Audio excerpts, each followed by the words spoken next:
ଏତିକି ଭଲ ମଣିଷ ହୁଅନ୍ତୁ କି ଗୋଟିଏ ବ୍ୟକ୍ତିକୁ କ୍ଷମା କରିଦେବେ, କିନ୍ତୁ ଏତିକି ମୂର୍ଖ ହୁଅନ୍ତୁନି କି ଧୋକା ଦେଉଥିବା ବ୍ୟକ୍ତିକୁ ପୁଣି ଥରେ ବିଶ୍ୱାସ କରିବେ। ସତ ନା ମିଛ? ଯଦି ଦୋଷ ନ କରିବି ଦୋଷୀ ହେବାକୁ ପଡୁଛି, ତାହେଲେ ସେ ସମୟରେ ଚୁପ୍ ରହିଯିବା ହିଁ ସବୁଠାରୁ ଭଲ। କାରଣ କିଛି ମୂର୍ଖ ଲୋକଙ୍କ ଗହଣରେ ସତଟିକୁ ଯେତେ ବି ଚିତ୍କାର କରି କହିଲେ କିଛି ବି ଫରକ ପଡ଼ିନଥାଏ।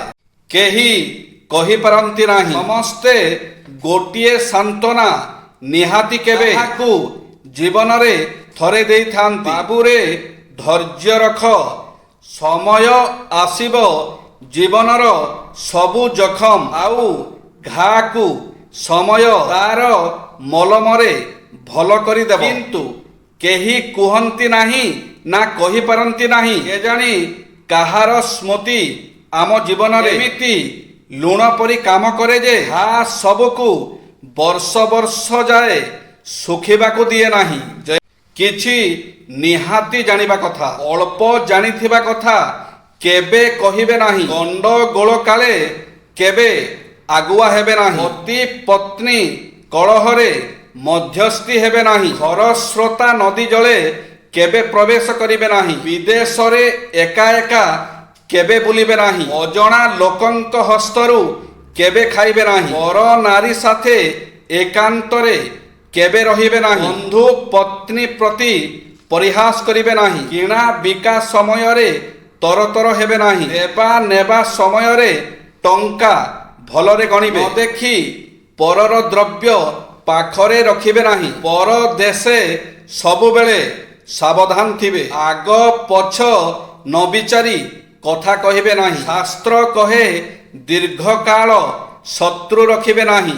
କେଉଁମାନେ ଦୁଃଖୀ ହୁଅନ୍ତି, ଯେଉଁମାନେ ଆୟଠାରୁ ବ୍ୟୟ ବେଶୀ କରନ୍ତି, ଯେଉଁମାନେ ଋଣ କରି ଶୁଝି ପାରନ୍ତି ନାହିଁ, ଯେଉଁମାନେ ଅର୍ଥର ସଦୁପଯୋଗ କରନ୍ତି ନାହିଁ, ଯେଉଁମାନେ ଚିରରୋଗୀ ହୋଇଥାନ୍ତି, ଯେଉଁମାନେ ଅପକର୍ମରେ ଲିପ୍ତ ରହନ୍ତି, ଯେଉଁମାନେ ଭାରସାମ୍ୟ ହରାଇ ବସନ୍ତି, ଯେଉଁମାନେ କାମ କ୍ରୋଧ ଓ ଲୋଭର ବଶବର୍ତ୍ତୀ ହୁଅନ୍ତି, ଯେଉଁମାନେ ସ୍ୱାଧୀନତା ହରାଇ ବସନ୍ତି, ଯେଉଁମାନଙ୍କର ପିଲାମାନେ ଅବାଧ୍ୟ ହୁଅନ୍ତି, ଯେଉଁମାନେ ଆଶା କରି ବିଫଳ ହୁଅନ୍ତି, ଯେଉଁମାନଙ୍କର ଶତ୍ରୁ ବଢୁଥାଏ, ଯେଉଁମାନେ ମାଲି ମୋକଦ୍ଦମାରେ ଲିପ୍ତ ରୁହନ୍ତି, ଯେଉଁମାନଙ୍କର ଅଭାବ ଅସୁବିଧା ଲାଗି ରହିଥାଏ, ଯେଉଁମାନଙ୍କୁ ବିପଦ ପରେ ବିପଦ ମାଡ଼ି ଆସେ, ଯେଉଁମାନେ ଅନ୍ୟର ଭଲଟାକୁ ଦେଖିପାରନ୍ତି ନାହିଁ, ଯେଉଁମାନେ ପଛ କଥାକୁ ଭାବି ହେଉଥାନ୍ତି, ଯେଉଁମାନେ ଜୀବନରେ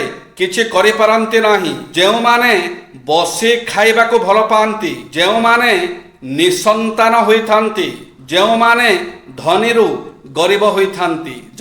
କେତେବେଳେ ମିଥ୍ୟା କହିଲେ ଦୋଷାବହ ନୁହେଁ। ଯେଉଁଠି ମିଥ୍ୟା କହିଲେ କାହାର ଜୀବନ ରକ୍ଷା ହେବ, ଯେଉଁଠି ମିଥ୍ୟା କହିଲେ କାହାର ମାନ ରକ୍ଷା ହେବ, ଯେଉଁଠି ମିଥ୍ୟା କହିଲେ କାହାର ବୃତ୍ତି ସଂସ୍ଥାନ ହେବ, ପରିହାସ ଛଳରେ ମିଥ୍ୟା କୁହାଯାଇପାରେ। ଏସବୁ ସ୍ଥାନରେ ମିଥ୍ୟା କହିଲେ ଦୋଷାବହ ନୁହଁ। କେଉଁ ଜନ୍ମର ସମ୍ପର୍କ ଆମର ଜାଣିନି, କୋଉ ଦେବତାଙ୍କ ଆଶୀର୍ବାଦ ତୁମେ ତାହା ବି ଜାଣିନି, ହେଲେ ଏତିକି ଜାଣିଛି ତମ ପାଇଁ ମୁଁ ଆଉ ମୋ ପାଇଁ ତମେ। ବାସ୍ତବ ଜୀବନ ସର୍ବଦା ଏକୁଟିଆ ରହିବାକୁ ପ୍ରସ୍ତୁତ ରୁହନ୍ତୁ। କାରଣ କିଛି ଲୋକ ହଠାତ୍ ବଦଳି ଯାଆନ୍ତି। ଆଜି ଆପଣ ତାଙ୍କ ପାଇଁ ଗୁରୁତ୍ୱପୂର୍ଣ୍ଣ ଅଛନ୍ତି, ହେଲେ କାଲି ତାଙ୍କ ପାଇଁ ଆପଣ କିଛି ବି ନଥିବେ, ଏବଂ ତାହା ହିଁ ବାସ୍ତବ ଜୀବନ। ଶରୀରକୁ ଭଲ ପାଉଥିବା ଲୋକ ତ ବହୁତ ମିଳିବେ, କିନ୍ତୁ ମନ ଦେଖି ଭଲ ପାଉଥିବା ଲୋକ ବହୁତ କମ୍ ମିଳିବେ। ସମୟ ଏବଂ କର୍ମ।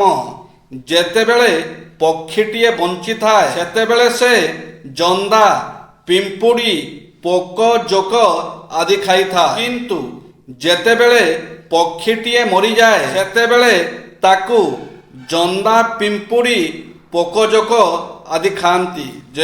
ସବୁ ପ୍ରେମର ଶେଷ ବିବାହ ହୋଇନଥାଏ। କିଛି ପ୍ରେମ ତ୍ୟାଗ ନାଁରେ ବଳି ପଡ଼ିଯାଏ। ପରିବାର, ପରିସ୍ଥିତି, ସମାଜ, ଜାତି ଆଉ ଧର୍ମ କିଛି ପ୍ରେମକୁ ମାରିଦିଏ। ଜୟ ଶ୍ରୀ ଜଗନ୍ନାଥ।